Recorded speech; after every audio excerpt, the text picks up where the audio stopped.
Here we go.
Hey everybody, this is Christian and Nick from Super Stogie Bros. This is episode number 5. Thanks for joining in.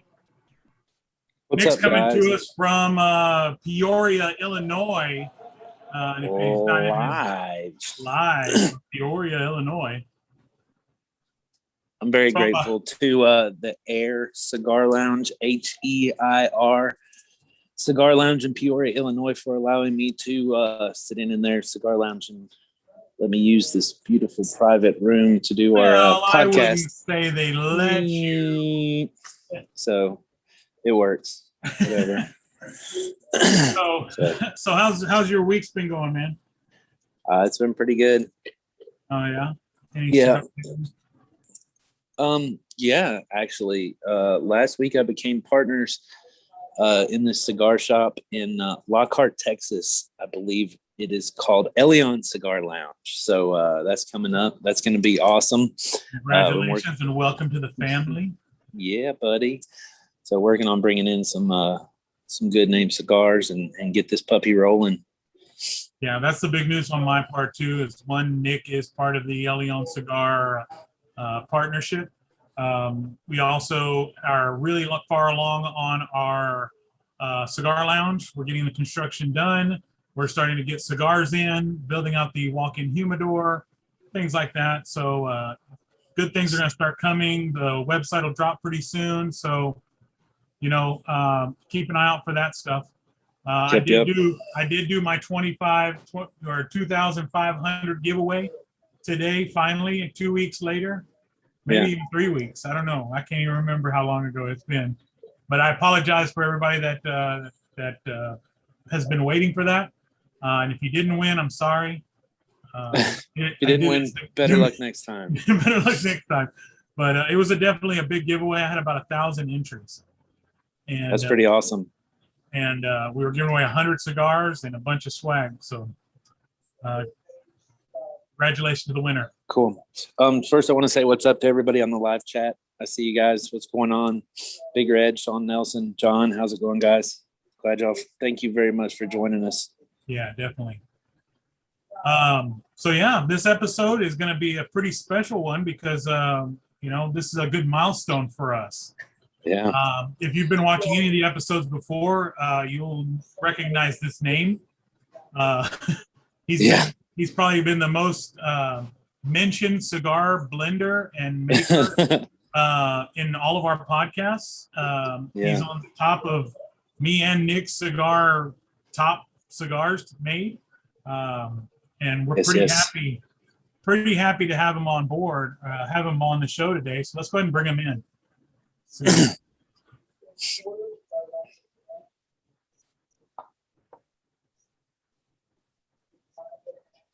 And on the show today, we have Mr. Paul Stulak. Thank you for coming on to the show for us today.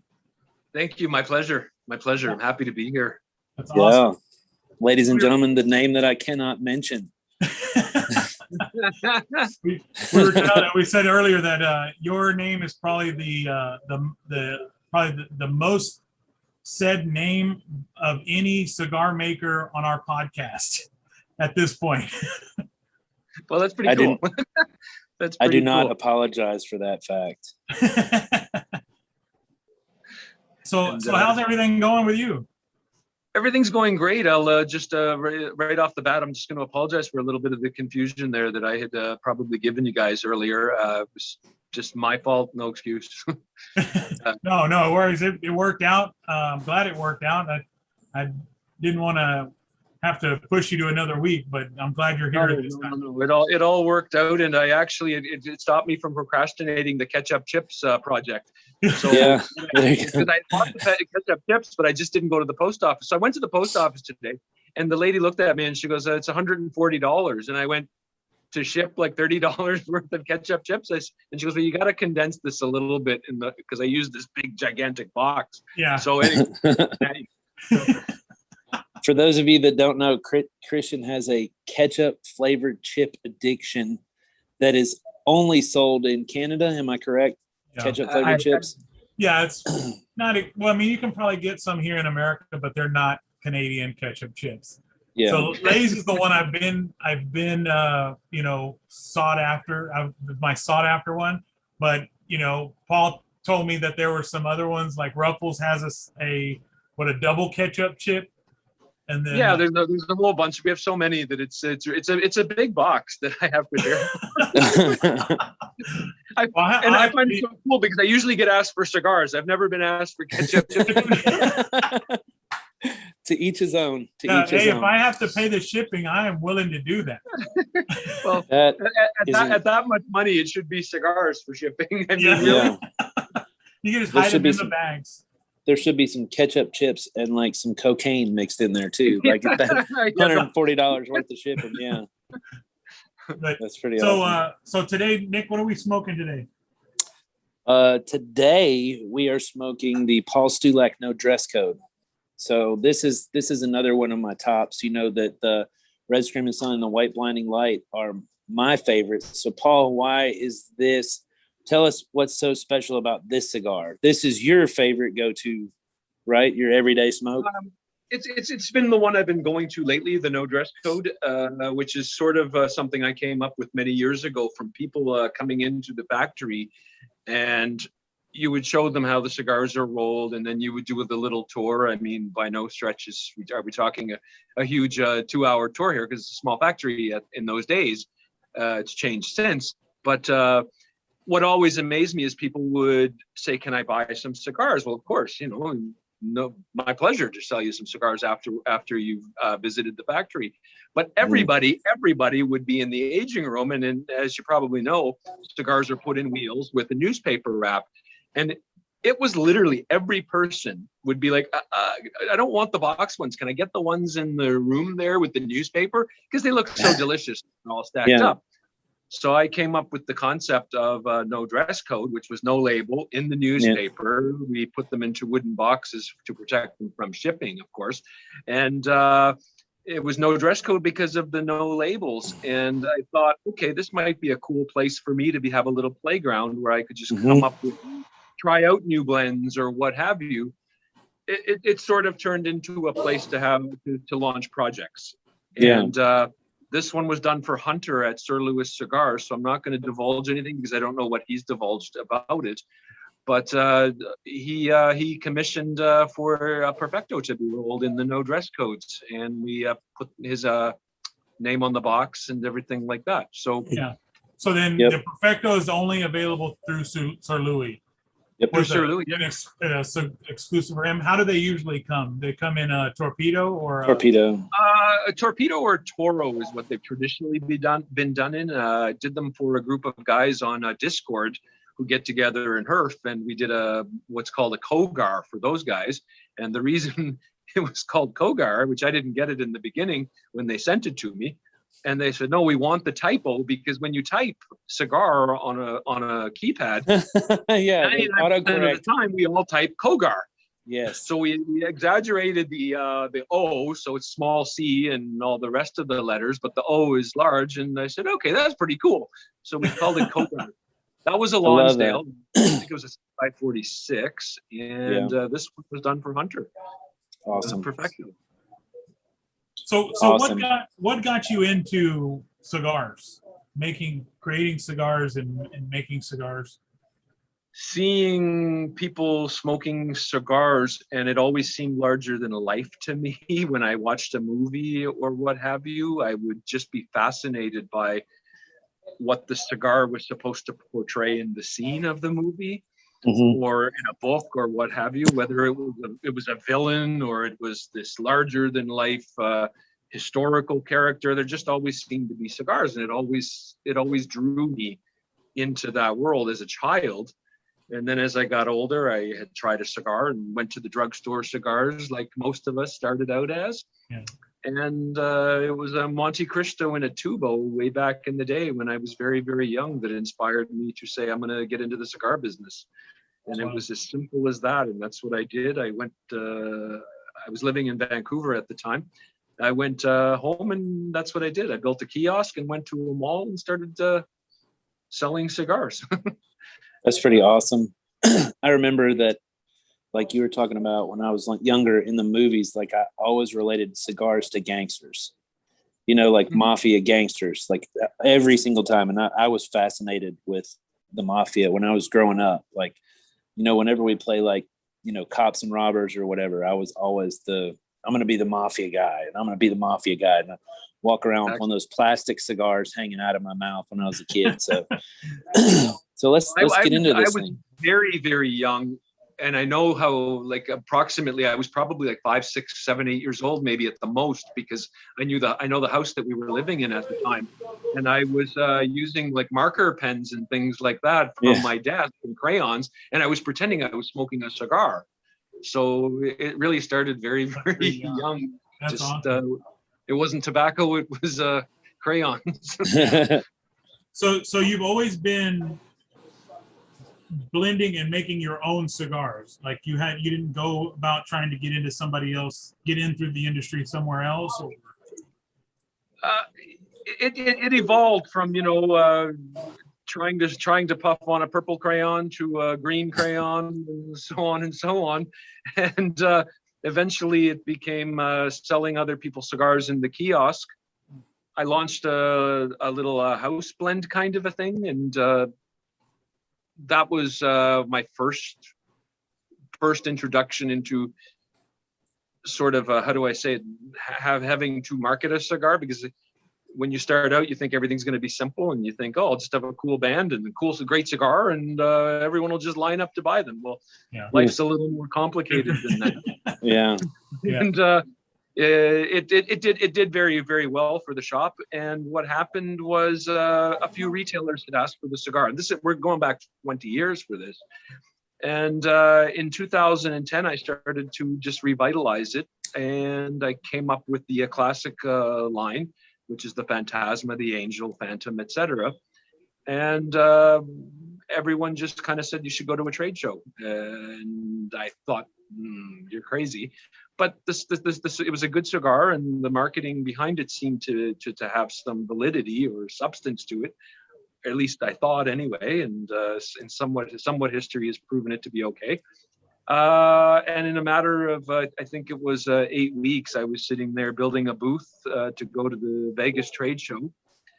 I showed up there way over my head in the back corner of the humongous convention hall. And I literally had the worst spot that they could have given. And I thought, oh my God, I am never going to even talk to anybody, let alone sell a cigar. Yeah. But the word kind of spread, and I had done a really unique kind of a booth and won Best New Exhibitor. And they announced it over the loudspeaker.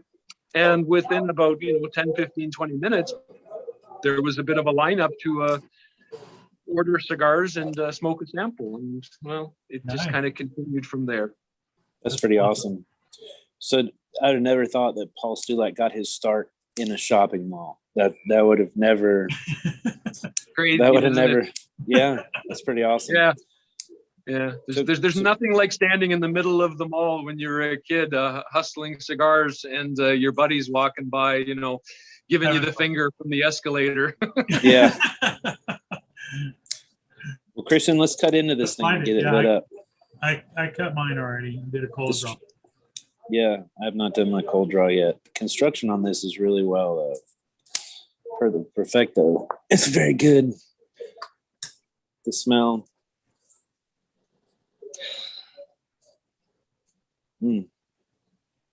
Smells amazing. Yeah. I've been waiting for this since I took the picture earlier. Yeah, Christian hasn't smoked one of these yet, Paul. This is his first time. I sent it to him when I believe I sent him one of everything of yours that I had. So one of the Red Screaming Suns, the White Blinding Lights, the New Beginning, and this. Cool. Yeah. So I haven't had the New Beginning yet. This will be the first time for no dress code. So we'll see. That's a good cigar. Yeah, he smoked your White Blinding Light a couple weeks ago, and he literally became the name of that cigar. He went pale, then to a green shade. But yeah, he kind of blended in with his backdrop. It was he's a Connecticut guy. Okay. So that the White I'm a Blinding mild to medium guy.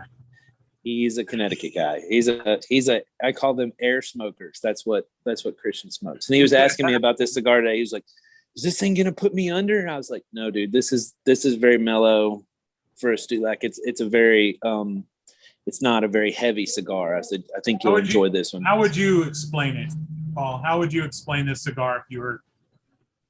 I'll basically just quote kind of Hunter from Sir Louis Cigars, who wanted a specific type of thing. He wanted it to appeal to the person who wanted a milder cigar like yourself, or a mild to medium, but that would also be appreciated by somebody who traditionally smokes a stronger, fuller bodied cigar. Yeah. And I think we accomplished that. I hope. I think you did too. Yeah. It's been a success for him, so that says volumes about it, I think. Yeah. So the no dress codes have different. So like if I were to go get a torpedo, would it be a different blend? Would it have a different feel? It could be. It could be. It's not like it changes every day kind of thing. So it's not like there's a million different versions of it out there. Okay. Unless it's for somebody like this one for Sir Louis Cigar, it's what he wanted. Yeah. But if they're launched just as a Stulac original, then it fluctuates, but not not on a daily basis by any stretch. Okay. But So we don't traditionally release the blends on them because for that very reason. Because if somebody posts the blend and then somebody goes and buys one 6 months later, it kind of messes with their heads because well, this is not what it says it was. Yeah, that makes sense. So like if somebody commissions you to put out their blend, basically their blend of a no dress code, or what they want somewhere in that variety. I call it a playground. It's a playground to play with different blends, to test some stuff. El Nuevo Comienzo on a very minor scale was sort of tested in that platform. I've done custom blends, as I mentioned, for people in the no dress code platform. And it's just a fun thing. It really, really is. Hence the name No Dress Code. There's no pretenses, there's no preconceived notion of it. Yeah. There's no fancy packaging. It's just a place to It's a good try cigar. And I've ordered a box of these. So I have a box of these at my house, but it's no joke. Like it comes in just a wooden box, says no dress code. And when you open it up, it's literally still wrapped in the newspaper with no band on it or anything. And I gave one of these away in my last giveaway, and a guy got it, and he, posted, of course I put in like 3 or 4 of your cigars, Paul, and he cut it, lit it, and smoked it. And he was like, he messaged me. He was like, "Holy shit.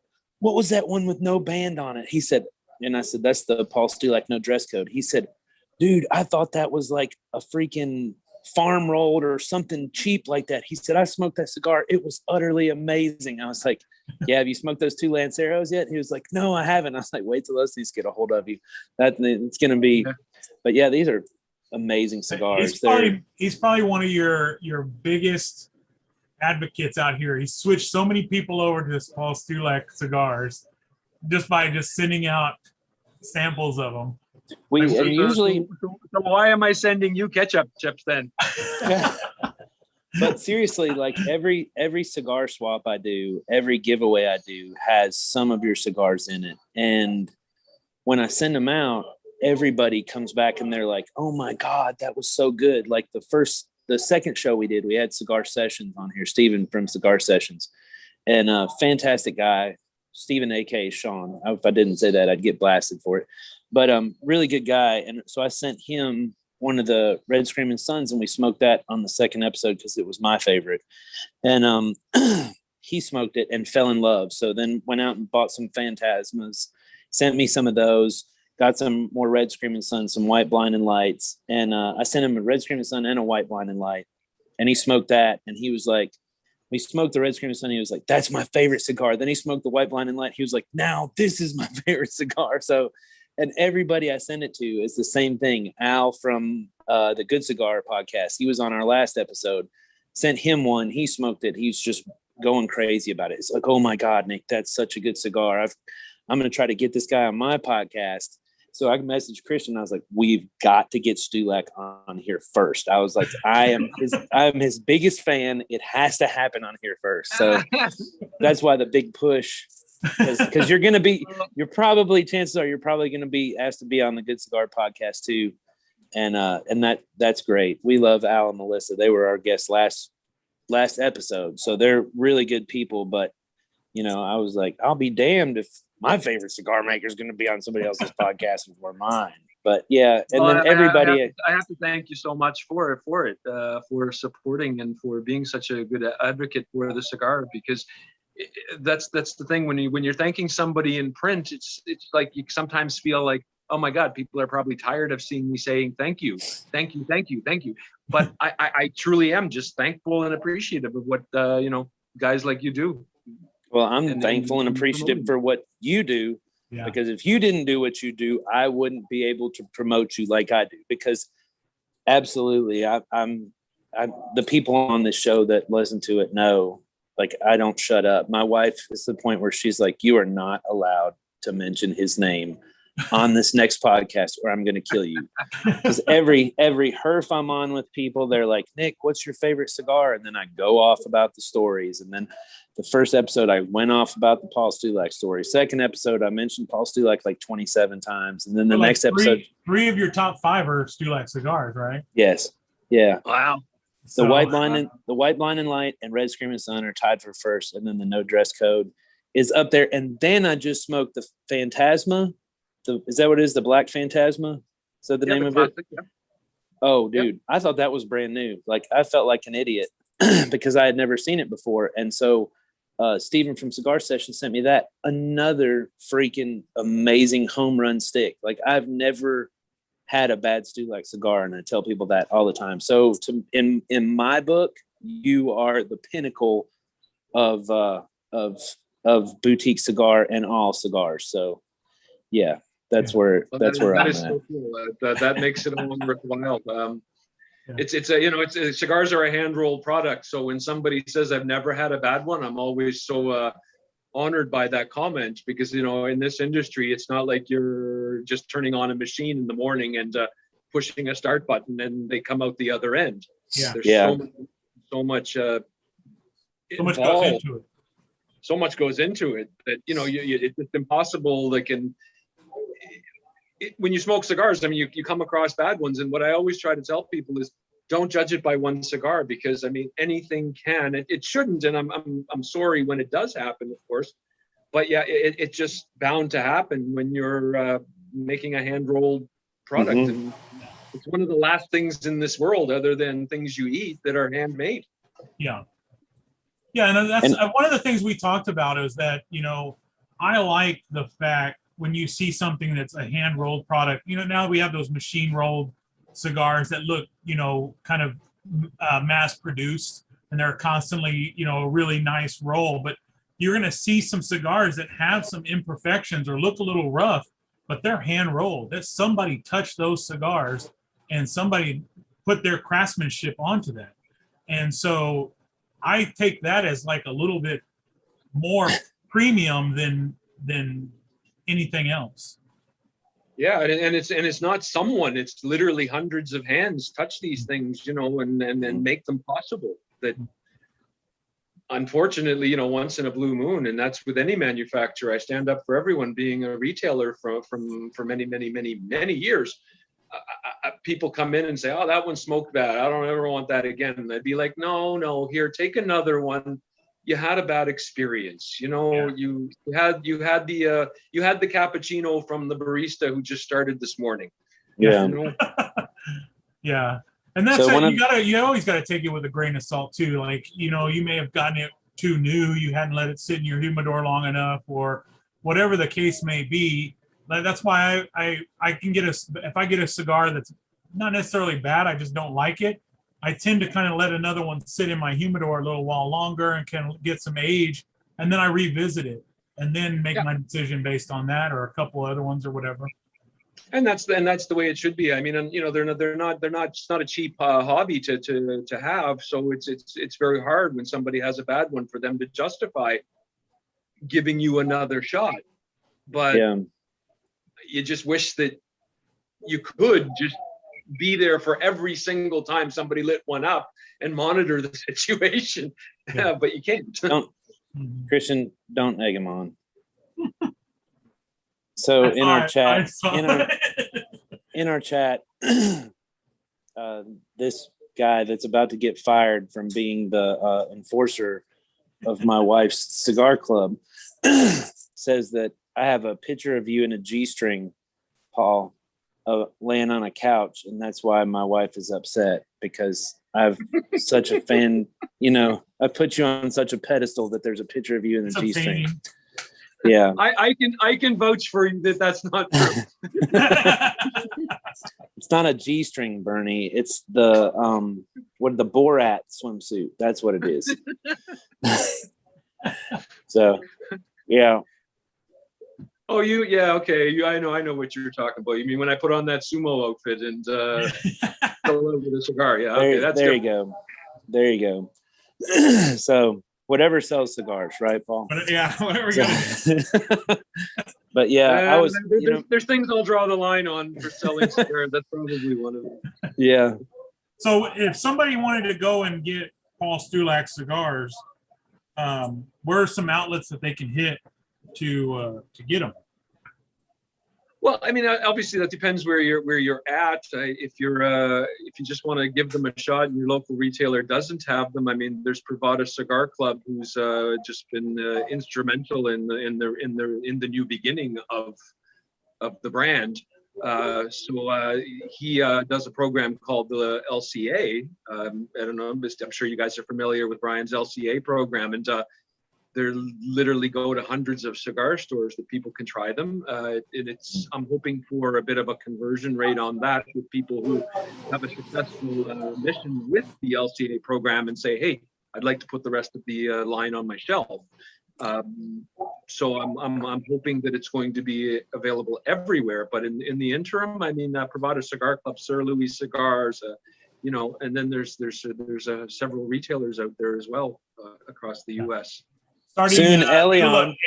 middle of April, we will have Paul Stulak and Elion Cigar Lounge. Yeah. Central Texas. And ElionCigarCompany.com. Yep. So I picked up the full line. I picked up the full line. That was like my one stipulation. Christian said, do you want to be a partner? And I said, I will only be a partner if we have the full line of Paul Stulaks that I can order from the website. So, you're too kind. You were actually the first purchase that I made for the Cigar Lounge as a brand to bring in. So I got your entire line from Brian at Privada. Oh, love it. And we're in LCA store as well. So okay. it's a great program. I mean, it's as cool as it gets, to be honest. It never ceases to amaze me what exists out there that doesn't exist the day before. Yeah. Oh yeah. You get a guy like Brian who comes up with this I don't even know how he does it, to be honest, but he just seems to come out with these unique, cool concepts. And it just shows you that the industry is not on the decline. It's everyone always say, the older people always say, you young guys. I remember getting that when I was younger. And I've always been very conscious of the fact that, no, it's the young guys who come up with these cool, unique things that you never fathom. Yeah. And LTA is one of them. I mean, he bridges the gap between online and brick and mortar, which a few years ago we never thought was possible. There was this animosity between brick and mortar and online, and he figured it out. I mean, the way that like the LCA program is meant to help brick and mortars and drive the brick and mortar business, and help, I wouldn't say revitalize, but kind of help jumpstart that a little bit more, because a lot of people were going to online sales and closing down the brick and mortar. So from an online sales standpoint and from opening my own brick and mortar, that's just an awesome program to be able to push that kind of thing. And so I really promotion you'd never ever be able to get as a retailer in your community. It's impossible. Yeah, definitely. Can you tell me how you got involved with Pravada, or how that kind of worked out? Is that something we could? Happy to tell you. I was sitting there in a little bit of the doldrums, I guess, for lack of a better word. Just the industry with the FDA thing that was on the horizon at that point, and the costs of going to trade shows and things like that. People always think that I disappeared and wasn't making cigars, and in all truthfulness, I never stopped making cigars. It was just on a smaller scale for my retail shop at the time that I had, and a select few other people that I had become close with in the retail world. And I get this phone call out of the blue one morning, and it's this guy named Brian, and he's like, "Yeah, I need this many thousand Red Screaming Sun Lanceros." And I was like, "Okay, who are you?" Kind of thing. I've never heard of you, buddy. But anyway, we became buddies. I think, as far as I can say, I don't know. He might say something different, but I think we became buddies immediately, and just started kind of talking. And it was a relationship that was magical from minute one, and it just kept evolving to a point where I couldn't believe that there was still more to it. And that's his creativity that comes out, and he gave me a platform to introduce the cigar to the masses, basically. So he decided that he was going to do another cigar in his package for his members, and it grew from there to the point where he helped me launch the El Nuevo Comienzo, which was a project that was on the shelf for many, many years, just looking for the right moment that never seemed to come. And it just hit me that, hey, this is it. This is the moment for a new beginning. Yeah. And that's what we did. We did a contest for which blend was going to be the one that was going to be released as the El Nuevo Comienzo. Second place was too close to number first, so we had to his came in second. I always have to say that, but by such a little margin that I really didn't have a victory over him. And we just came up with an idea to do a contest and let the smokers decide the blend. And really cool. Number 25 was so close to number 26 in the voting. Coincidentally, nothing to do with anything other than coincidence that it was 25 and 26. And we decided to launch the number 25 as a Pravada Lumiscata for him. Just for his those. I smoked the blend 25 and blend 26. Hunter sent those to me one time.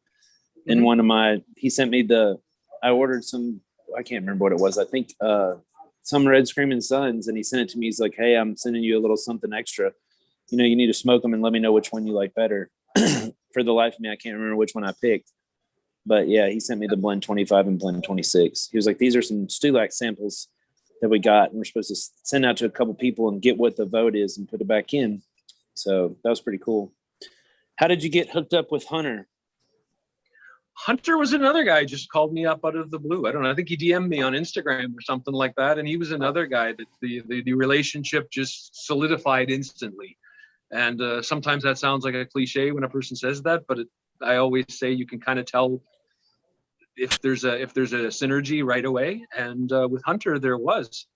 So he did very well with the sticks. And sometime later, we just made him the perfecto that you're smoking. Yeah. He's just one of those guys, though. I think he kind of comes off like that with everybody, because it was the same way, with me, is that the first time I hit him up, he's just like the ultimate cigar salesman, Yeah. So, well, I hope eventually we had synergy so that we can become best friends. And there is no question. No question. Yeah. So Paul, to kind of, you know it immediately. To kind of get in past cigars. So what does Paul Stulac do for fun other than make cigars? Like, what are some of your hobbies? I'm really bad with hobbies. I'm not the athletic type by any stretch. Cigars is obviously at the top of the list. I love French Bordeaux wines. I like to read. I like to read history books, things like that. That's and cool. Beyond that, it doesn't get very exciting, particularly during COVID, where limited options to things. Yeah, that's pretty much wine, cigars, and reading. It's pretty much all you can do during COVID. So it worked in favor with my hobbies. I did wine, Dr. Pepper. I would have been in trouble. I did like wine, Dr. Pepper, and ladder ball. That was my COVID hobbies. No, not Pepper? Wine. Yeah, I don't drink, so mine was cigars, Dr. Pepper, and ladder ball. So during COVID last summer, I think me and my wife basically camped out in the front yard, let the kids ride their bikes, because we got 5 kids. So let them ride their bikes and play in the front yard, and then we set up our little ladder ball, and we basically sat out there and threw ladder ball and had a chalk line drawn on the sidewalk where the kids can't pass here. You got to stay in our bubble. So stay right here. You guys can play on this section of driveway, ride your bikes back and forth there. We just threw ladder ball. So, okay.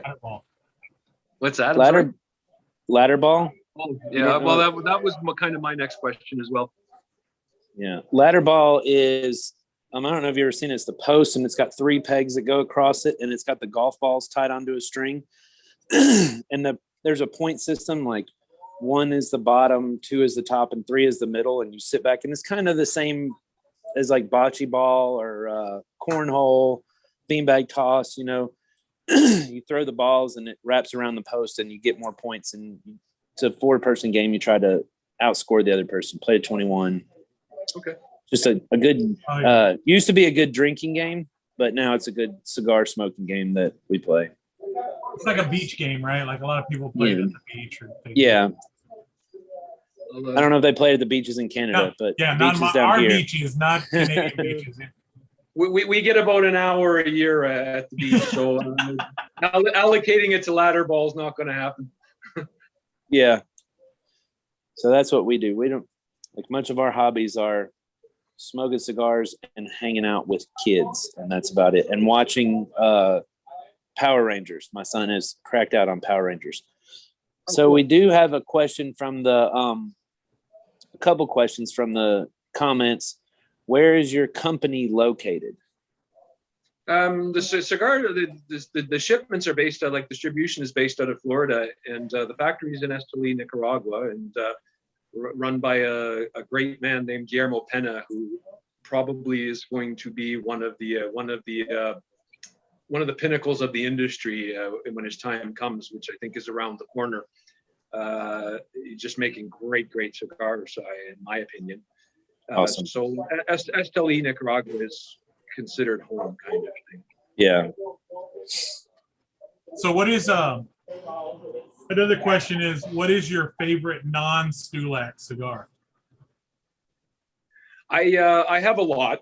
I find that one tough to answer, and I hate not answering a question, so I will answer it. But there's so many that I can't really pin it to one. I'm very partial to I love some of the more traditional companies, the Padrones, the Fuentes kind of thing. But I also think that there's just so many intermediary, I don't like to use the word intermediary. Maybe that was the wrong word, but like you're well, I think that there's a level below that isn't quite yet boutique. I've always joked what defines a boutique cigar company is you've got no money. And there's definitely a level below that. Yeah, and I'm sure there's one even below that. Exactly. But I think there's just so many in every category. I don't think anybody should just kind of zone in on one cigar and that's the only cigar you're ever going to smoke, because that used to be the case when I first got into retail. You could literally see a guy coming across the parking lot and you could literally put exactly what that guy was going to get on the counter before he made it into the shop. Wow. And the generations that came up, in more recent times, they're so willing to try everything. And I think it's great because they give everything an opportunity. It doesn't mean that you're not going to go to your favorites, like, a red screaming sun or a white blinding light. But I think that you have to try things and experiment a little bit. Otherwise, how would you ever find the red screaming sun or the white blinding light in the world of cigars? Hasn't been around for 50 years or 100 years or what have you. Yeah. But I think it just depends on what I hear at that particular moment that I should try or that catches my eye or what have you. Yeah.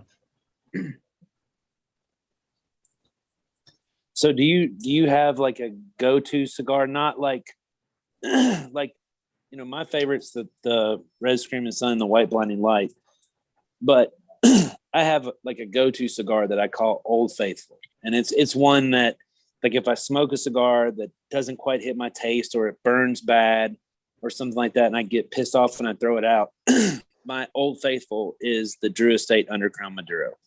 I know I can go to the Drew Estate. I know I can go to the Undercrown Maduro. It's going to be a solid burn every single time. It's going to be a good cigar every single time.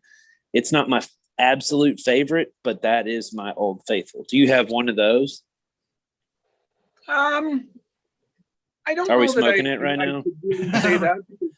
I really go to, like I said, what's just in front of me at the time that somebody has recommended. So because by default you end up having to smoke a lot of your own cigars because you're spot checking and you're making them. So by default you have to probably smoke more of your own than others.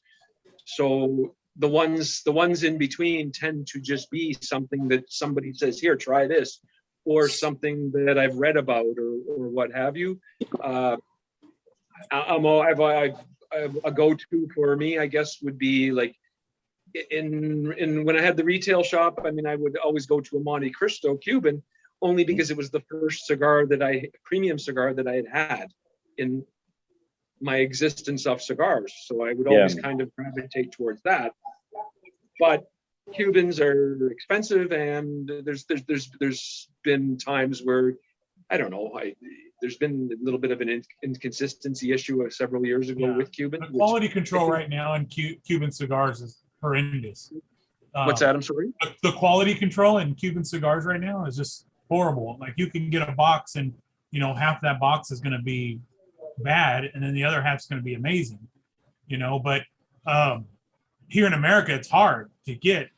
I mean, almost impossible to get Cuban cigars unless you buy them from Canada, UK, or Australia. But you're going to pay that higher premium because of the taxes. So it's great to have a Cuban cigar and to smoke a real Cuban cigar. But there's so many fakes out there now, especially here in America, and it's just you really don't know. So many people are like, "Oh, I got this Cuban cigar here, check it out." And unless you're in the know, or by looking at a Cohiba band or one of these bands, if it's a fake cigar or not, how are you supposed to tell? Christian's got a good Cuban cigar story that he got gifted to him. So you need to tell him about those, Christian. Well, I mean, I was going to bring it up when we talked about that question. Yeah. But, so like one of the questions is, what is the oldest cigar you have in your humidor? That's a really cool question, because I by sheer happenstance, I got many years ago, I got these cigars that were Cuban cigars from the 1940s. They were war era cigars. Ooh. And came upon them just by a sheer goof kind of thing. I had a shop, and the guy in the mall where I was, he had a stamp store and coins and that kind of stuff. And a friend of mine in the industry, he was visiting me, and he comes down the steps and he goes, "Look what I got." And I went, "Where did you get those?" And he says, "Just upstairs, the guy who sells the coins." So I go upstairs, I give the guy hell, and I'm like, "Okay, you've got me downstairs selling cigars, and you neglect to mention to me, well, I didn't think you'd care because they're old." And I'm like, "You sell stamps and coins, man. Like, if anybody should get this, it should be you, but whatever." Yeah. Is there any more? And he goes, "Well, I've got some more." And anyway, he sold them to me, and I had them put away for many years, and then was with a few friends one night and had too many drinks, and somehow inspiration hit me to crack open a box of them, and it was absolutely spectacular. It was just delicious. So when I woke up in the morning, I couldn't believe what I had done, but the memory stuck with me for the rest of my life. So I don't regret it. And what happened was, over the years, I've tried one occasionally here and there. And I was glad that I smoked them at that point, because the flavor had started to disappear. How that could happen after 40 or 50 years, and then after 60 years, they're losing it. Go figure, right? Yeah. But anyway, I've hung on to those. So I'm very fortunate to say my oldest cigars that I have are probably, about 60 years old or 70 years old now, I guess. Yeah. So my story is I have some 1959 pre-embargo Cubans, hand rolls. I was told that they were Monte Cristos, but we had some people look at them and go over them, and we're convinced that they're just hand rolls from a cigar shop in Cuba that just got brought over. So one of my grandfathers played baseball in Cuba, and he had picked up these cigars and he kept them, and he was more of a pipe smoker. So he'd always smoke pipe, but he had these just in there. And I would always, when I was a kid, I'd always look at them and I'd ask him questions about it or whatever. And he's like, "I picked these up in Cuba when I was down there playing baseball and this and that." And so when he passed, I got what he had left over. There was no original box. There was no band. They're unbanded. So there's no provenance to them. So to me, I was like, I can't sell them. I can't, nobody's going to want them. So I wanted to get some kind of realization that if they were real Cubans, because all I had was stories. So a buddy of mine, that's all he really just smokes Cuban cigars, and he's really knowledgeable about Cuban cigars. I was like, well, let's meet up one day and I'll bring you one and you can smoke it. And he was telling me, if you don't have a box, you don't have a label, you really can't sell them. So you might as well just keep them and enjoy them. Right. And so I was like, right. Okay. So we went and met up, and there was like 4 guys that we had met up with. And so I was just like, screw it. We're here. We might as well smoke them. So I just passed them out. And how many do you have? I had 17, and we smoked 5. And so he smoked them, and we got like the notes that should come from a Cuban cigar, the mineral taste and those flavors. And he's like, "This is definitely a Cuban. It's definitely old." He goes, "I can't pinpoint the date, exactly, but it's definitely a Cuban." And he goes, "If you had a Monte Cristo band or something on it, this thing could be worth $10,000, or more, depending on if somebody really wanted them." And so just like my eyes kind of lit up, and I was all like, "Dude, I just passed out 5 of these." Yeah. It's the most expensive cigar smoking session I've ever had. But so technically I've got 12 more just sitting in my humidor, and I'm just gonna hang on to them and enjoy them. Send me 10 of them, and I'll give you my honest opinion. Okay, sounds great. You were the first person that's asked him for that too. Just so you know. So, no, we're gonna save. What are we? Are we smoking one at the grand opening?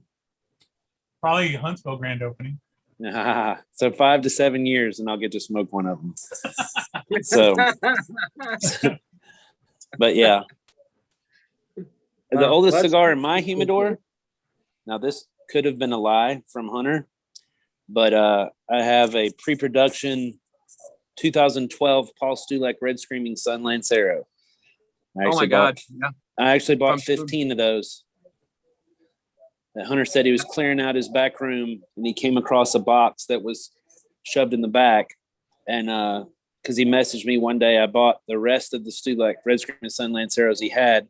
And then he messaged me, and he was like, "Holy shit, Nick, I was cleaning out the back room of the shop, and I found a box of pre-production 2012 Stulaks. I got 15 of them. Would you like some?" And I said, "Yes, I would." And he said, "How many do you want?" I said, "All 15 of them." Like, if you're going to get rid of them. He said, "Well, actually I had 20, but I'm keeping 5 for myself." So he sold me the other 15 of them. And I think I sent out 4 of them. I know Christian got one. I sent one to Cigar Nut, our buddy Chris, who was on the show 2 shows ago. He's the one that does the really long ash. And then I sent a couple more out. I think I sent one out to another friend of mine, but I've kept the rest of them. That's the oldest cigar I have in my humidor. Well, it's a very, very true story that I can verify, because we were in the process of moving at that time, and an order went out to Hunter, and I got this phone call, and he asked me, he said, "These have like this, date on them." And he goes, "Would that be just something arbitrary, or is that, And I went, "No, if that's what it says, like that's what you got." And it was right at the time when something like that would have been found. Yeah. I probably wouldn't have sold them to Hunter. Yeah. had I have known, but anyway. Yeah. So I got those. They're in good hands. Don't worry. I enjoyed the shit out of them. Yeah. So with that being said, are there any other pre-production stuff exclusives that maybe we could pick up from you personally? I'll tell you what, I'll let you know the next time I move. Yeah.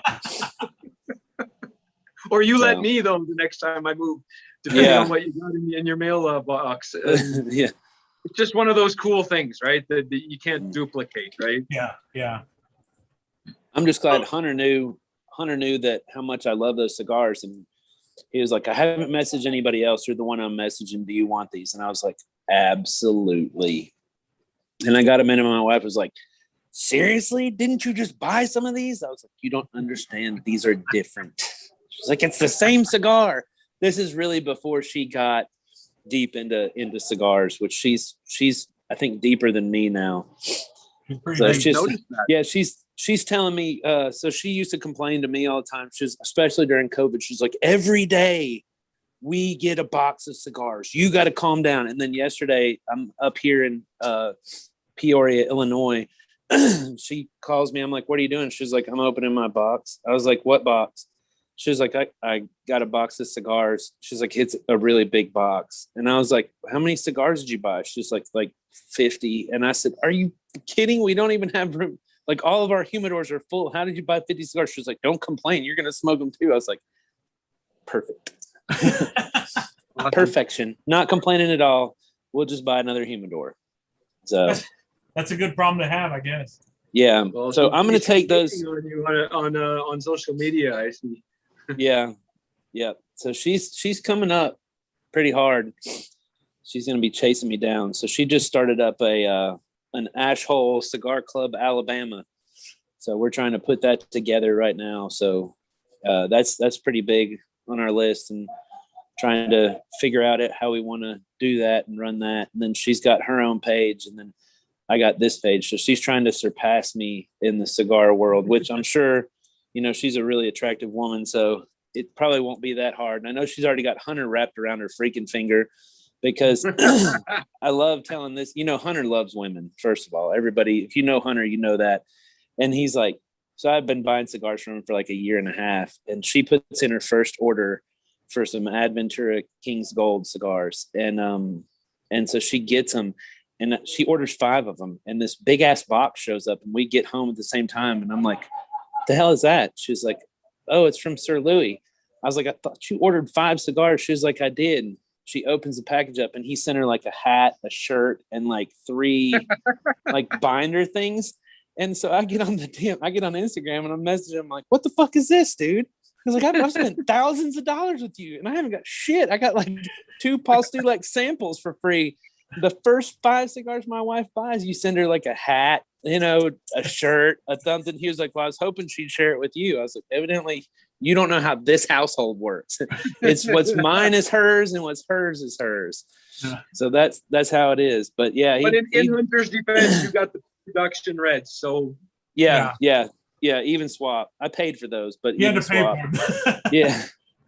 So we got another question from the comments. Do you smoke other boutique blends for inspiration? Not knowingly or consciously, but yeah, I'm sure it definitely influences. Yeah. You always taste something that kind of, oh wow, that's pretty cool. Yeah. So I think it's no different than somebody writing a song or what have you. To say you're not influenced by what else is out there, I don't think it's realistic to say that in any industry or art. Because ultimately you're looking at the taste profiles and you're like, okay, I want my cigar to have these taste profiles. And then whether you've tasted them on another cigar or you just know that those tastes are out there, you're always going to come across that and be like, "Ooh, I really like that. I want that kind of flavor profile in my cigars." And I think that's kind of where I'm at doing our line of cigars is like, I know the flavor profiles that I want to hit, and whatever else comes in it, comes in it. But these are the things I want to hit in my flavors. And if they taste like another cigar brand, it's not intentional, but it's just that flavor profile is kind of what I want to go for. Yeah. Well, it's like I said, everyone's doing such cool things out there that you'd be crazy to just turn a blind eye to it all. Yeah. There's cigars that come out, obviously, that you can just, and I'm not really saying anything specific about anyone. I'm just saying some of this stuff can be very generic. I very one. I've never prescribed to that theory of the generic kind of everyday cigar. There's just so much cool stuff that you have to pay attention. Or you're not doing justice to your own cigars if you don't. Yeah. So Paul, to kind of play on one of your, the last question, or one of the last questions we had.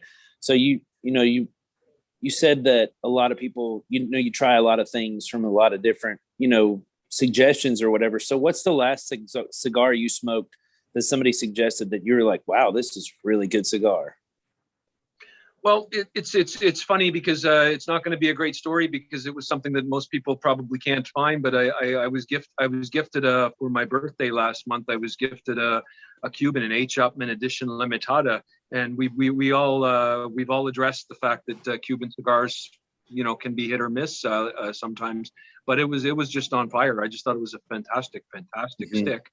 I've tried some of I've always been a fan of Alec Bradley cigars because it's a big name here in Canada, and a lot of the little boutique brands aren't even available in Canada. So we're kind of corralled into a smaller selection than in the States, unfortunately. And tends to be that most shelves still in Canada are Cuban predominant, but that has changed in the last several years. So it's not as bad as it used to be. Yeah. So I think just by default, the last one I had was a Cuban. So okay. So another question from our panel or from the chat room is, are there any blenders that you might want to collaborate with? Is there anybody you thought like, oh yeah, this guy's doing really cool things, I'd like to get in and kind of do a little collaboration with him?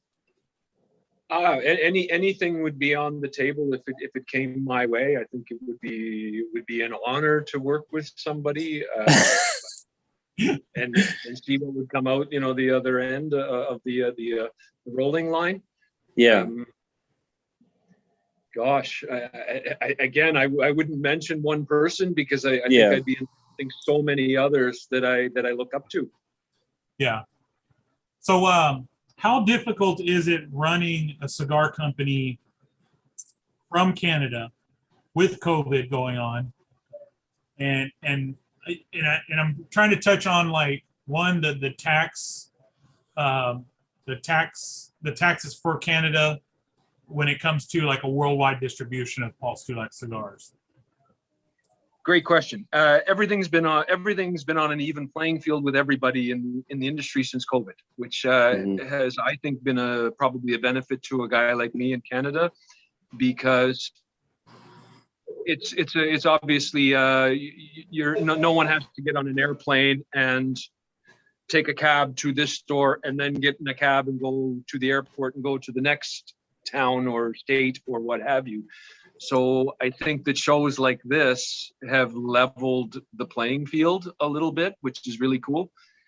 In Canada, we have an issue with taxes. There's no question about that. I've had distribution issues, so unfortunately, I haven't done justice to the Canadian market like I wish I could. But there is a distribution thing in the works that I'm hoping comes through in the next little while that perhaps gets the cigars into more people's hands. Nice. As far as challenge, I think back in the day, and this is another thing that's changed, which is really cool, is I think that there was a bit of a stigma, like, oh, he's from Canada. I did have that. It was like a real, like, you're being stereotyped almost, like there's a prejudice against you. And I would literally, the people that I got to discuss it with that said that, I would always say, well, none of this tobacco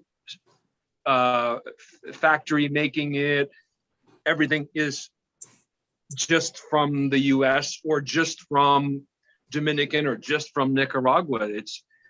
It doesn't exist. I mean, everybody uses tobaccos from all over the place. Other than Cuban cigars that are rolled in Cuba with Cuban tobacco and are complete puros, it doesn't really exist. So, don't count me out just because I'm not from the USA. Yeah. So, but how hard is it, like from the standpoint of like your cigars are being made in Nicaragua, right? Getting to be able to be hands-on with the blend process, or what your quality control as far as like how a cigar tastes being stuck in Canada or because of COVID, like how does that work, and getting those samples and being able to test the products before manufacturing? I think that's the challenge that probably awaits me, because prior to COVID was when El Nuevo Comienzo was being done. So it didn't become an issue. I think that to launch something now would probably present some bigger challenges. It would be a matter of spending a long time in Nicaragua and then having a real pain when you get home, because we have to quarantine for so long in a hotel when we land that it would present challenges. Yeah, but thus far it's been okay. So everything you released was prior to COVID, so you didn't have to have that kind of hands-on as far as putting out a new blend. No, it was just lucky timing with El Nuevo Comienzo. Yeah. How long do you guys have to quarantine when you get back to Canada? 2 weeks. So you have to stay in a hotel at the airport basically for 2 weeks. Yeah, it was quarantine at home, but now they've complicated it, and you have to stay in one of the designated hotels, basically like a prisoner kind of a thing. That's crazy. You can't leave your room and stuff like that. So I think that would be a challenge for anybody to just take 2 weeks of their life and sit in a hotel room and stare at the walls. It's like being on a reality TV show. You get kicked off the island, you have to sit in a hotel until the show ends. Yeah, but as you know, when you have to do something, it's tougher than, in the best of times, you'd sit in your room and happily just binge watch your favorite show for 2 weeks. Yeah. But when you're told you have to, it's not quite as cool. Yeah. Yeah, that kind of sucks. So another question we have on here is, what's the biggest ring gauge you have in a cigar? It was 56, but recently the Toros and the White Blinding Light and Red Screaming Sun were I dropped them down to a 52. It was a 54, and went to a 52, and I find that it's improved the cigar. When I launched those cigars almost 10 years ago, the trend was really big ring gauge cigars, as you know, and that changed. That changed. People aren't they're more apt to be open to a smaller cigar. Look at the craze for Lanceros that's taken place. 10 years ago, you couldn't give away a Lancero. So I think that the market has really opened up into being a little more, this smokes better in this ring gauge.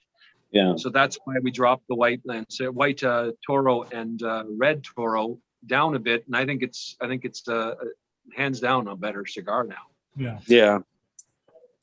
I know, I love the Lanceros. So at first I smoked the Lanceros before I smoked the Robusto. So I was just on the Lancero kick, and then I tried the Robusto. So I was like, man, these suckers are good too.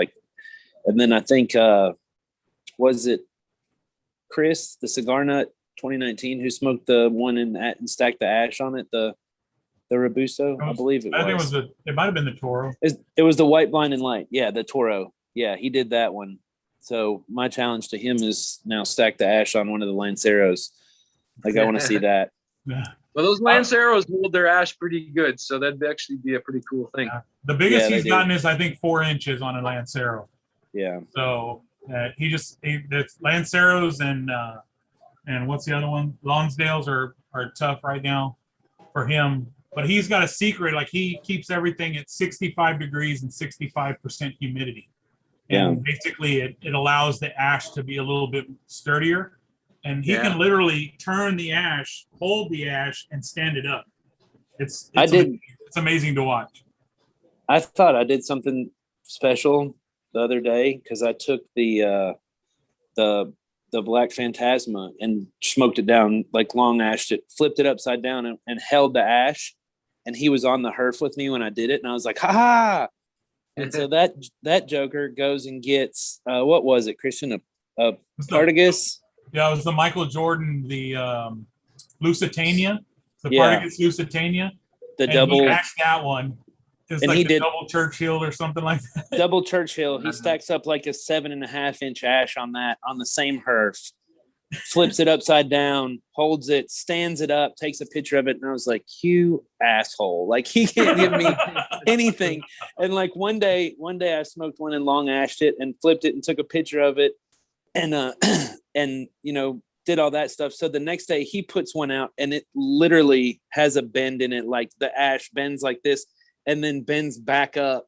And he got that, takes a picture and turns it upside down and rolls it around and then spun it on his finger like a basketball from every time I do something cool and I'm like, oh, I did this. He's like, yeah, watch this. And he gets one and it does a perfect circle. It goes like a spiral, like a pig's tail. Well, he's never going to be dethroned by me because I'm the guy that when you leave a cigar lounge, everybody knows where I was sitting because it's got the mesh all around it. So, the ash all around. I'm the same way. Yeah. My clothes is all destroyed and from burn marks and things like that. So I'm so used to getting rid of my ash. I'll sit there and try to do a long ash, and then just subconsciously, I just not even thinking about it. I go over and I'll tap it in the ashtray, and I'll be like, oh. Yeah. So, it's not even worth it for me. So let's go into some of our weird questions. Do you have any of those on here? Yes. Hold on. Okay. I'm not going to ask you this first one because I don't feel like you'll answer it because you've danced around a lot of the questions about other. I'm so sorry. I just no, when it's it good. comes to other cigars and manufacturers, I just don't think it's fair for me to. I completely understand that. Yeah. So until you get my cigars, and then you're gonna be like, Elion cigars are going to be my top of my list. Yeah. Under yours. Fair. So one is, which habit are you most proud of breaking? Ooh. I can answer mine. Go, give it to me so gives me a chance to think. I bit my fingernails for years. I mean, bit them so bad and chewed up the nails and swallowed them that my appendix ruptured because of that.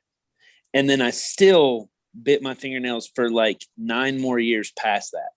So I completely quit biting my fingernails because my wife thought it was disgusting. So when me and her started dating, she was like, "Oh, I can't stand people that bite their fingernails." When she was telling me that, I was like, oh yeah, that's completely disgusting, and quit.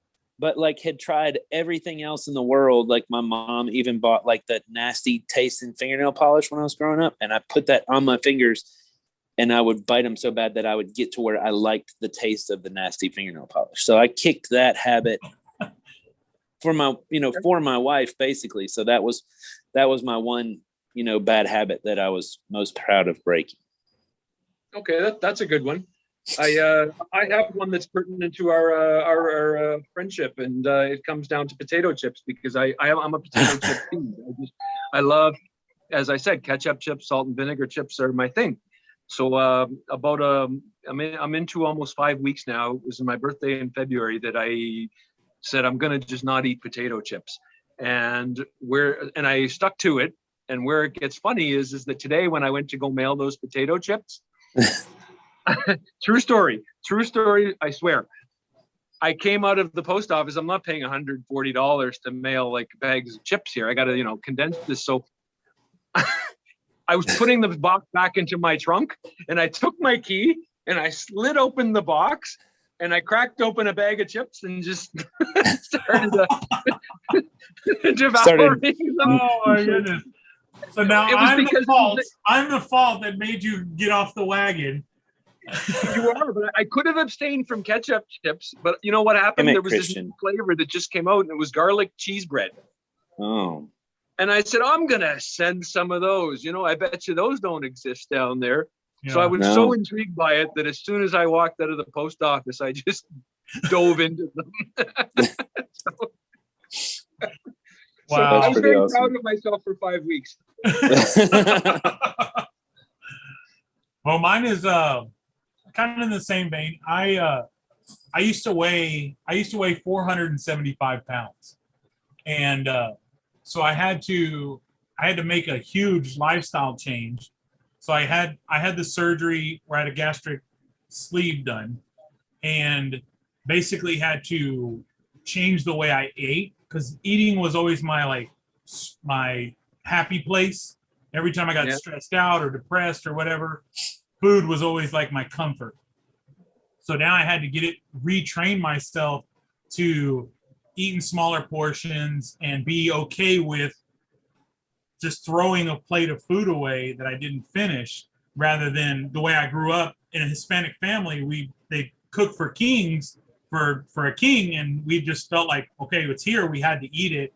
And we always grew up like, you got to finish what's on your plate, you got to finish the food, you got to do all that. So I was always in that mindset. It's like, I need to finish my plate, or it's all here, we cook so much food, I don't want to waste it, let me get another plate, kind of thing.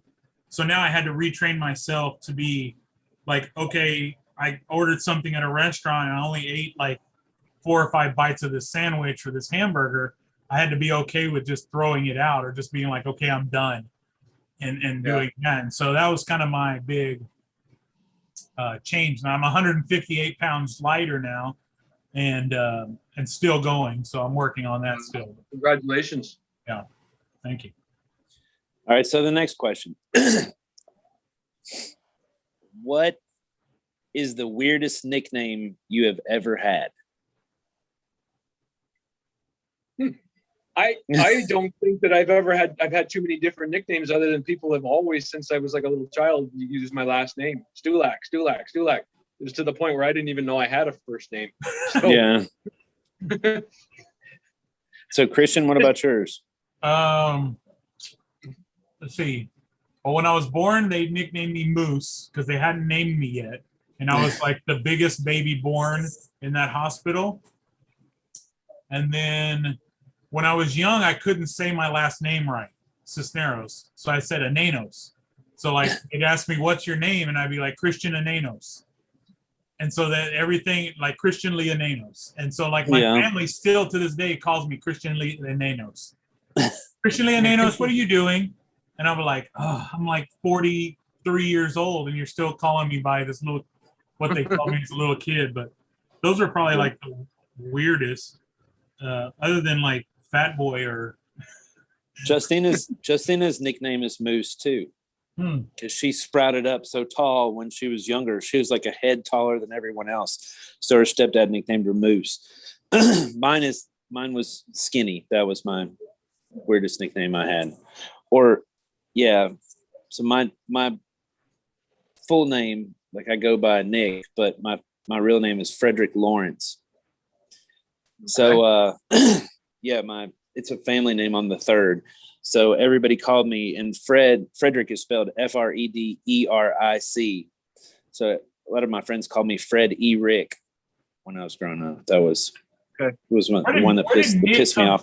You just call yourself Nick? No. So my dad wanted to give me the family name. My mom wanted to name me Nicholas.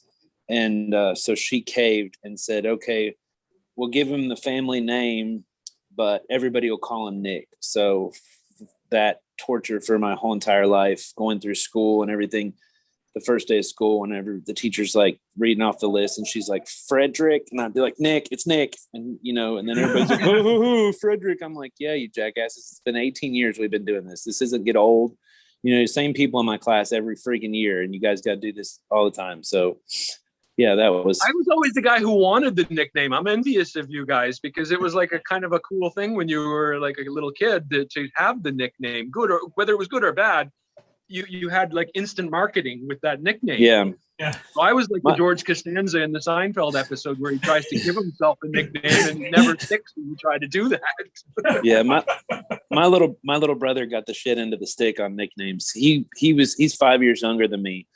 So right about the time I was liking girls was the time he was like 7. And you remember, 7-year-old kids, they'll go out and play all day long and come in hot and sweaty and hated taking showers. So he'd shower like once every third day.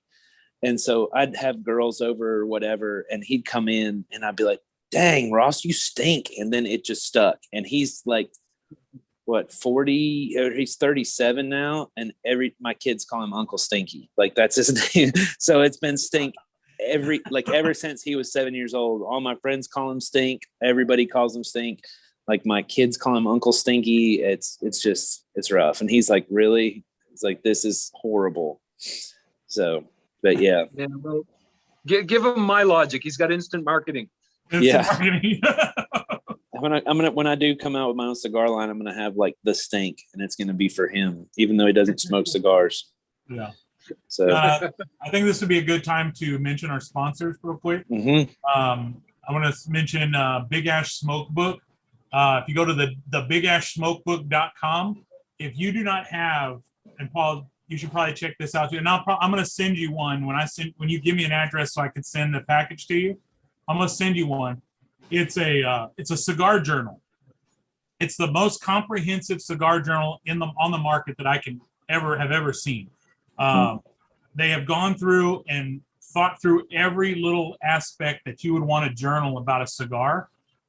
If you're going through like this cigar journey and finding your favorite cigar and looking for good cigars and trying to remember what cigars you really like, this book is the thing to go. So go check it out, thebigashsmokebook.com. You can check them out on Instagram at the Big Ash Smoke Book. They're great people. They'll do custom orders where they'll put your logo on their label. They've got basic labels. We're going to have a Stogie Bros version coming out soon. There's a hard ash cigar. There's an Elion smoke book. Lace is basically simplified cigar, like logging and diary, to make it so simple that people like me that hate actually sitting down and writing can still journal their cigars. It's absolutely amazing. Like Christian said, it's the most comprehensive. the most simplistic cigar diary you can make. That's it right there. It's a long journal, and they have, it breaks it down to where you basically put the name, you can check mark like the what flavors profiles you're getting from it, how the draw and how the construction is. It's got a place to put the band for your adhesive, so you can just do a quick look and remember which cigar you like. It's got notes and everything, so it's really a great book for anybody that cigar journals. That's really cool, and it's a far cry from from back in the day where you bought a cigar journal and the only thing that was a journal about it was that it said cigar journal on it, and then it had a bunch of blank inside. And he's broken it down to everything, like even what you're pairing and you're eating and drinking with it, kind of what you think would go good with it, what the occasion, if you're smoking. And like my cigar journal, it says it says occasion, and mine says Monday, Tuesday, Wednesday, because I smoke every day of the week, so there is no occasion, but I joke with him on that. So he's thought of like every single flavor note you can possibly think of is in there, and it's so easy. You just either check mark it or bubble the little circle in. So he's like we said, he simplified it so much. And then our other sponsor is Legion Concepts. So I've got my package today. So I've been out of town, so I have not had a chance to open it. My wife did open it, so I'm sure she's using my cigar skull stand right now and loving it. So I don't know if I'll have that when I get home, but she does have that. And I got my Magnuses in there, and I got some coffee. They make a Lancero coffee is what it's called. And it's absolutely amazing. Their factory is where, Christian? Puerto Rico. So the coffee beans are grown in the same area as the tobacco leaves. So it pairs really well with his cigars, but his coffee pairs well with every cigar I've smoked it with. And he's coming up with a high caffeinated coffee right now that the samples for me are at the house. And I'm really excited to try those because I am, since I don't drink, I mainly pair my cigars with Coke Zero, Dr. Pepper, or coffee. So he's really nailed that. They do Legion Concepts. You can find them at Legion Concepts on Instagram, but they do coffee. He's starting his own cigar line. So he has a Lancero and he has a Robusto that's the same blend, but he adds vanilla cream pipe tobacco to it. Custard. And so vanilla custard. Pipe tobacco to it. So it gives that aroma when you smoke it and gives you a little sweet flavor. Which is very unique. And he does cigar stands, cigar accessories, just pretty much anything in the cigar industry. And he's going to start coming out with small batch cigars for different like Thanksgiving and Christmas that are specific to that. So it's a really good he's a really good company, really good guy, Josh over at Legion Concepts. You can get all of his products and see all of his products on Instagram at Legion Concepts at Instagram. And we thank him for his sponsorship too. It's a great company. Yeah. So both of those things are great testaments to what I had said about the creativity that's happening in the industry. Yeah. Where it's gone past just the cigars. It's just, it always amazes me every day. So Paul, do you use cigar nubbers at all? Do I? Yeah. No, I'm a chewer. I chew them right down till there's absolutely nothing left, and just hang them out of my mouth, unfortunately. I was about to say my next shameless plug is Christian, my co-host. He makes the most amazing nubbers. So they're fantastic. Every single one he makes is personalized. You'll never find two of them that are exactly the same. So there's a lot of companies that do nubbers and they come out and mass produce the nubbers. Well, Christian makes every single one unique. So this one has become my new favorite, and I'm not going to give everybody more ammunition on here, but I do like the way it rests in my hand. And I'm a big nubber fan, so I usually nub every cigar I smoke. If it's good, I'll nub it all the way down. Yeah, if it's good, I'll nub it all the way down to the butt. But I think usually I got to get into that actually. So it's a good idea. Yeah. So Christian does make some amazing numbers, and maybe if you ask him really nice, he'll send you one. So I literally got your package sitting, waiting for an address. Once you give me an address to send it to, you're going to get a pretty big package for me. Yeah. If I could do a plug for something that one of the guys who smokes the cigars that I release, and he's a big fan of my cigars, which I'm always appreciative of. But he came to me about a year ago, and we made a no dress code for him because he was retiring from the military. He's always been very good to me, and it's Cigar Memories on Insta, and over becoming friends with them on chatting on video or what have you, we came up with this concept that we're going to try to launch, and this is the first time anyone's really going to be hearing about this other than the minor posts that he's done thus far. Is anyone retiring from the military, we're going to do a limited production run of tweaking the no dress codes to somebody who's retired from the military with a label with their retirement information and all that kind of stuff. Oh, Just wow. as that's awesome. incentives to give back to charity. So I think that's going to be a really cool project. That is awesome.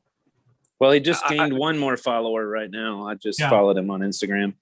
Oh, cool. So he's just an amazing guy, and he deserves big thanks for serving, of course, and for wanting to pay it forward with other guys who love cigars and are retiring. So I think it's a project that probably is going to be something huge in the future. Yeah, that's super awesome. I love that idea. Like me and Christian are big military supporters. Neither one of us have ever served, but we're big military supporters. So we're actually looking at getting our podcast to be a donation site for Cigars for Warriors, right, Christian? Yeah. Yeah, that's what we're planning on doing. Yeah. Everyone that's rolled, we're going to roll an extra box and donate it to the Warriors. Oh, that's fantastic.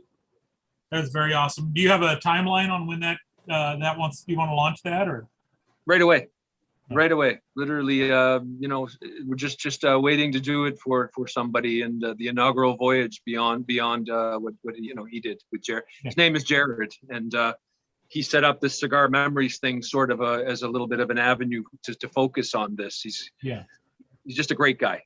That's very awesome. So everybody that's listening should definitely go out there and follow at Cigar Memories. Reach out to him and show your support. That's a great cause. Yeah. Yes, that is a great cause. So is there anything new coming out that we should be on the lookout for, Paul Stulak, other than those no dress codes that are going out to the retiring veterans? El Nuevo Comienzo and other Vitolas, a Torpedo and a Churchill, and probably I'd like to see in the extension of that line a smaller cigar as well, a Corona kind of thing. So there's going to be other Vitolas to expand on the El Nuevo Comienzo platform. Very cool. Nick, you have one more sponsor to talk about, Sky Creation. Oh yes, we do have a new sponsor that's out, guys. Sorry for forgetting about that, but yeah, we have Skyview Creations. Christian, do you have your cup? Because I'm not. I don't have it. So Skyview Creations 256 on Instagram, Skyview Creations on Facebook. They do personalized cups, like the Yeti style cups. They do. My wife, as I would say, a small addiction, but that is an absolute life. She has a huge addiction with their cups, and they'll personalize like a Yeti style cup and put whatever graphics you want on it. She's done like a plethora of hard ash cups. She's done cups for other cigar smokers. She actually does a cup that looks like a cigar.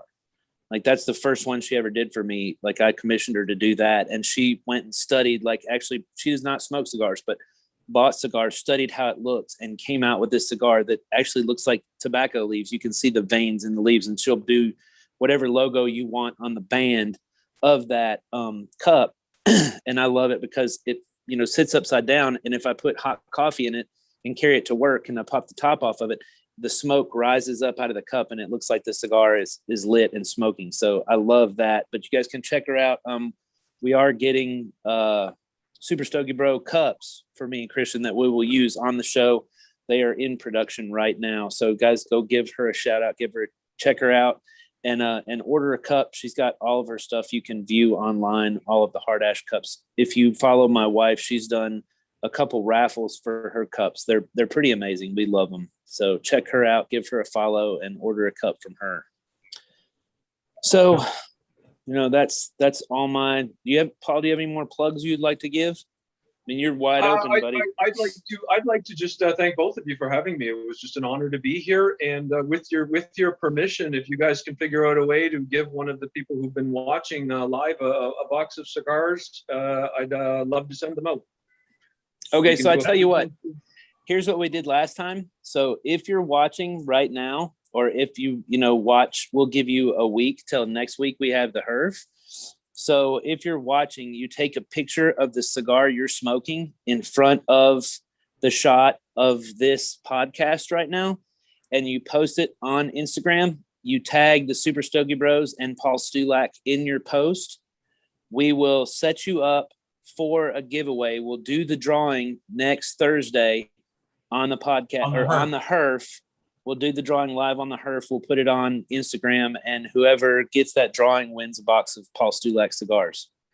Okay, So can you take it one little step further for me and do a plug for? We just came up with this kind of thing on Chicks and Sticks, which is where I was being interviewed just prior to joining you guys, and I'm gonna try to do this hashtag My New Beginning, where everybody's kind of needed to reset their lives during COVID. So I think that cigars have played a big role in that for people.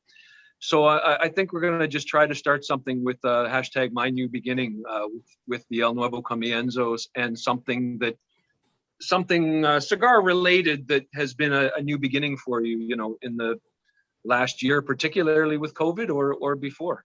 Yeah. So take a picture and hashtag My New Beginning. And what was the other hashtag we wanted to do? Who is Paul Stulak? No. I'm going to let Paul give that one. So that's my favorite. I just found that out a little while ago. So Paul, tell us about this other hashtag that if people are smoking a Paul Stulak and they post a picture of it, what is the hashtag? It was I know exactly what you're referring to. It was a while ago, and it was Who the fuck is Stulak? That's it. Yeah. It came from, we were sitting in the cigar lounge one day, and the Nikki Sixx from Motley Crue had posted this thing, Who the fuck is Nikki Sixx? And it just started to be a thing in the lounge. Who the fuck is Stulak? So there it is. Yeah. So we're gonna go out there. You got a hashtag Who the fuck is Stulak and hashtag My New Beginning, and let's use those hashtags anytime you're posting anything about your new beginning, or just something, how cigars have helped you throughout the COVID process. Hashtag My New Beginning. That way we can see it, and we can get the word out on that too. Yeah, let's make that huge. That would be awesome. I do love that. I'm definitely going to add that to my hashtags. Yeah, my wife can add that to her 73 hashtags that she hashtags on every picture too. So she'll love that. She's like the queen of hashtags. So is Christian, though. They both have like 96 hashtags. Yeah. So, gotta get the name out there. Yep. So, well, that was awesome.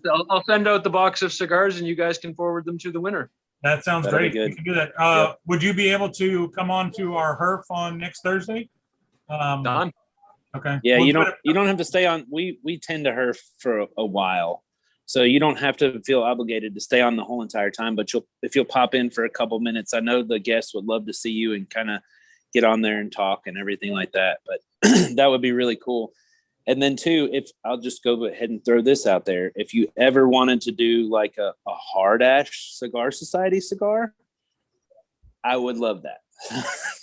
Not just kidding. Don't feel obligated to do that. But that was been like that's what no dress code is made for.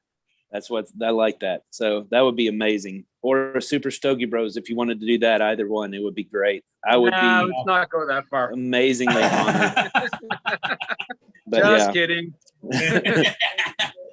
So Paul, thank you very much for your time. This has been, as far as it goes for me, this is the pinnacle of my podcast life right now. So I'm great. Yeah, You've made awesome. My day. This has been a huge milestone for us. You're the first cigar maker to come on our show. Most high profile celebrity to come Yeah. on our show. So I don't know honored. about that, but okay. We're honored. We're definitely honored, and thank you for taking the time to do this with us and scheduled time with us. Yeah. Much appreciated. My It's been pleasure. Thank you so much, guys. Honestly, Yep. we're truly honored to be here. Cool. Well, all right. We're Um, gonna do one last thing. We got to give a plug to all of the cigar community. And guys, I apologize. Me being out of town, I don't have the patches. Christian does have the famous patch board, so Yeah. we'll go through and I'll Christian, you hold want it to out start and it? you talk to it. Okay, you're gonna have to scoot it up a little bit closer. So we'll go with Thistle and Sticks first. We got, what's the other one? The Ash Hole. It's not showing up though. You've got to talk, I guess, to show it. Yeah. Oh, I gotta talk to show it. Yep. Can you see it, Nick? Yeah, I can Yeah. see it. You got Thistle and Sticks, Ash Hole. What is that? I see Australia. New York, Australia, New York, Wisconsin, Texas, Ash Hole, Alabama. We don't have the patch out yet, but let me go ahead and plug that one. He's got the Frontline Cigars Helping Nicaragua patch. Paul, I don't know if you've seen that yet, but with the, what is it, the earthquake that happened down there, Frontline Cigars is selling Help Nicaragua patches, and they're also selling coins. That is a great cause. All of the proceeds go to benefit and send down to Nicaragua to help out with the relief for that. It's fantastic. Me and Justina actually I bought coins for both of us and patches for both of us. Let me go ahead and plug this out there for everybody else. My coins are number 3 and number 4. So can you beat that? I don't think so. We got those though. The GOAT Cigar Club, Cigar Smokers Worldwide, the Ohio Cigar Mafia, some amazing folks there. We got the beautiful Miss Hard Ash patch. We got Glasses and Ashes. I was on a live video with them last week. It was pretty awesome. That dude is fan-freaking-tastic. Cigar Sessions. Paul, you see the orange one? Christian, say something so it'll pop up on his screen. This one right here. No, that's the other one. There, Yep, that one. yep. That's Steven, aka Sean Johnson. He actually takes $1 from every patch and donates to mental health. The Alliance for the National Alliance of Mental Illness. That's it, NAMI. So it goes to help out people who are having mental health issues. There's some really ugly patch right next to that. Something with some Knuckles Cigar Society. I don't know, Hard Ash, some dumbass. And then you got the Cigar Dojo, the Silverback Smokers, Clutch of Smoke, absolutely fantastic guy, one of my really good friends. You got Cigar Porn, Cigar for Warriors, Elion Cigars. If you don't follow them, I really don't know what you're doing in the cigar industry. You got the Napalm Cigar Smokers. That's my newest patch I just got last week. Great guy. That's based out of Germany. The Cigar Crew, the Good Cigar Podcast, absolutely fantastic guy. If you have not seen his new patches, they are badass. PVC, they're PVC patches. He's got them ghosted out, so like dark gray and black. They are cool. Smoke and Dram Society, that's our family. Those are good people. The Clown Cigars, and then the last one is the Pop Smoke Squad. So that is the cigar fam, the fam damily, and then Christian has the cigar Ash Holes Cigar Club Texas on his mic stand. So if you guys don't follow those people, jump on board and see what's going on with them. Me and Christian are big about building up the community. I'll let Christian say this because he does it a lot more eloquent than I do. Well, the podcast is all about building the cigar community. It's not about, what clubs you're part of. It's about all of us working together and building the cigar knowledge, the cigar community, the people that are there. Everything that since we've started, just this amazing community has come together, and they'll help you when you're down. They're there for herfs. Since COVID, like virtual herfs have just been huge. And we've been able to meet so many different people from around the world just by getting online and being able to do these virtual herfs and smoke cigars with people that if this wouldn't have happened, most likely we would have never met. Yeah. I would have never been able to sit down and smoke a cigar with you, with Paul Stulak or even Nick, about if I was just going to my local lounge and just smoking a cigar with people that I knew. So that's kind of the silver lining of this whole COVID process is we've been able to reach out and meet so many different great people. And so we wanted to start a podcast that kind of shine light on these groups that are coming together and building up a family, and being able to smoke with these people that are across the country or across the world, and just, have similar interests and talk about cigars or whiskey or whatever the case may be. And that's just what's great about this. And that's kind of what we wanted to push, is introduce people to these groups that they probably would have never heard of, or cigar blenders or cigar makers that they never would have been able to actually get to meet or talk to or hear their story, without this process and without the technology and being able to do this. So yeah, and we're all about, like, the Hard Ash Cigar Society, number one, is not a club. It is a society. You're a member of Hard Ash when you say you're a member of Hard Ash, and it's about promoting the cigar community. We are not about, if you get my patch, don't post anybody else's patch. And there's no one patch, one family crap. Like, it's all about get out and join 50 million clubs, get on 50 million Zooms, 50 million herfs, meet as many people as you can, because me and Christian have been very blessed and very lucky to be able to meet so many amazing people in the cigar industry. We want you to try to be like, have that same experience. And that's what we do. We try to do a podcast where we bring in somebody like you, Paul, and ask questions that not everybody else asks. We try to get to where our viewers feel like when it's done, they kind of know you a little bit deeper than they would have before, and not just the standard, interview questions. That's what our purpose in this podcast is. And I hope that we reach that purpose every single week. So we're off to a great start, guys. Seriously. Awesome. Well, thank you, sir. Thank you very much. I hope it was a good time for you. It wasn't too boring. Didn't waste your time. We thoroughly enjoyed it. It was awesome. And thanks to everyone who listened. Very hopefully cool. Hopefully I'm not just thanking my mom or something like that. No, we've got quite a few people on the chat still. Yep. We'll get a chance. A lot of these people will get on the herf next week and would love to maybe ask their own questions, or just to even get to sit down and smoke a cigar in the same virtual room as you. Yeah. Love to. Just let me know the details.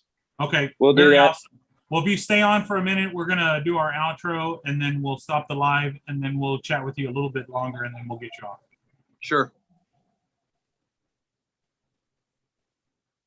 All right. So from all of us here at Super Stogie Bros, I'm Christian. And I'm Nick.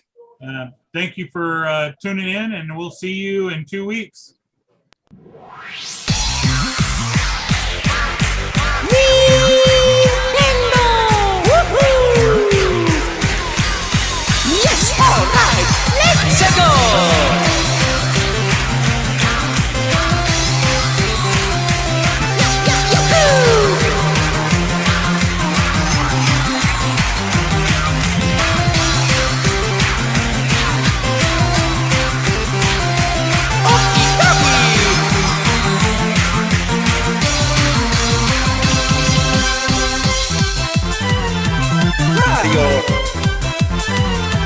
Luigi